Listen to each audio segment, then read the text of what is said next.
News 18 India।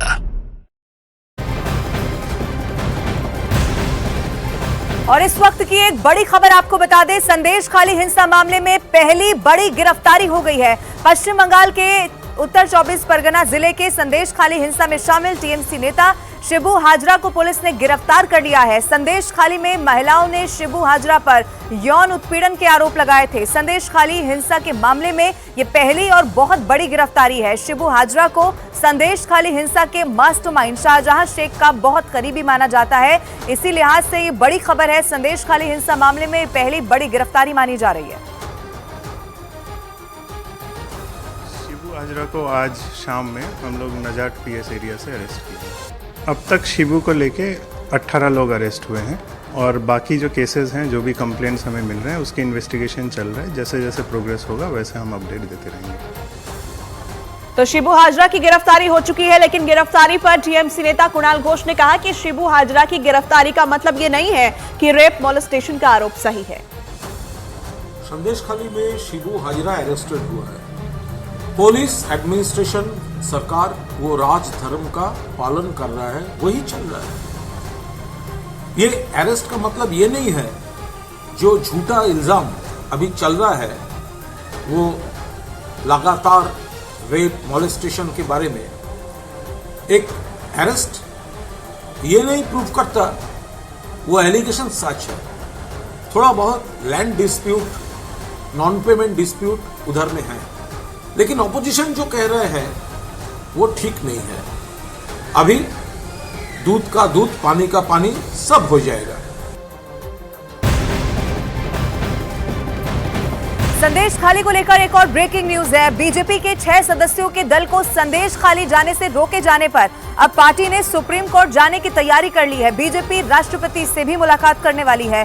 संदेश खाली में कई महिलाओं ने फरार टीएमसी नेता शाहजहां शेख पर उनका यौन शोषण करने का आरोप लगाया है और इसी मामले की जानकारी जुटाने के लिए बीजेपी की कमेटी संदेश खाली जा रही थी, लेकिन पुलिस ने उसे बीच रास्ते से ही वापस लौटा दिया। फिर उसके बाद बीजेपी के सदस्यों ने बंगाल के राज्यपाल से सरकार और पुलिस की शिकायत कर दी थी। अब जानकारी यह है कि पार्टी ने सुप्रीम कोर्ट जाने का भी मन बना लिया है। तो कुल मिलाकर संदेश खाली के मुद्दे पर बीजेपी ममता सरकार के खिलाफ हमलावर है। बीजेपी नेताओं ने आरोप लगाया कि बंगाल में लॉ एंड ऑर्डर की स्थिति बहुत खराब है और वहां पर एक नेक्सस काम कर रहा है जिसकी मुखिया ममता बनर्जी है।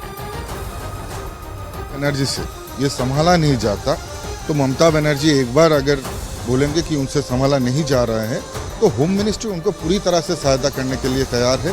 सेंट्रल फोर्स पूरी तरह से तैयार है और इस सिचुएशन को डैमेज कंट्रोल करने के लिए जो है केंद्र सरकार पूरी तरह से राज्य के साथ खड़ा रहेगा। और अगर शेख शाहजहां और ये जो सभी दुष्कृति है इनको ढूंढने में भी उनको केंद्र का मदद चाहिए, वो भी केंद्र करने के लिए प्रस्तुत है। संदेश खाली में महिला लोग का ऊपर अत्याचार हो रहा है, सम्मान हानि हो रहा है, रेप हो रहा है, लेकिन महिला मुख्यमंत्री होने के बावजूद भी महिला लोगों के लिए ममता बनर्जी चुप है। हम लोग चाहते हैं कि जो लोग शेख शाहजहां जो नेतृत्व में शिबू चौटार, उत्तम मांझी, जिस लोगों के नेतृत्व में महिला के ऊपर लगातार धर्षण 10 साल 12 साल से हो रहा है, जिसका कंट्रोल में संदेश खाली है, उसको फांसी का सजा होना चाहिए। बंगाल में लॉ एंड ऑर्डर बिल्कुल समाप्त है और मुझे लगता है वहाँ पर एक नेक्सस काम कर रहा है। वो नेक्सस ही सरकार भी चला रहा है। उस नेक्सस की मुखिया है ममता जी और वहाँ महिलाओं का कोई सम्मान नहीं है। इवन पुलिस रिपोर्ट भी नहीं लिखती थी, महिलाओं से अत्याचार हो जाता है। तो बहुत ही खराब स्थिति वहाँ की। मुझे ऐसा लगता है कि वे सारे लोग जो मोमबत्ती लेके कभी भी निकल जाते थे, उनकी मोमबत्ती कहाँ है मुझे समझ में नहीं आ रहा है।